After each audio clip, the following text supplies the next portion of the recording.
অরুণাচল প্রদেশের ইটানগরে অনুষ্ঠিত হল দ্বিতীয় অস্মিতা খেলো ইন্ডিয়া তাইকান্ডু লীগ ফেজ 3।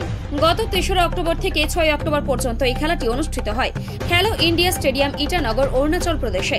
41 জন প্রতিযোগিতায় অংশগ্রহণ করে। তার মধ্যে দক্ষিণ দিনাজপুর জেলার কোচ শিপ্রা বর্মনের প্লেয়ার মিতালি মালি পশ্চিমবঙ্গের হয়ে অংশগ্রহণ করতে যায় এবং সেখানে junior girls under 49 kg weight ক্যাটাগরিতে তৃতীয় স্থান অধিকার করে। এর ফলে আগামী নভেম্বর মাসে খেলো ইন্ডিয়া ফাইনালে অংশগ্রহণ করার সুযোগ পেল।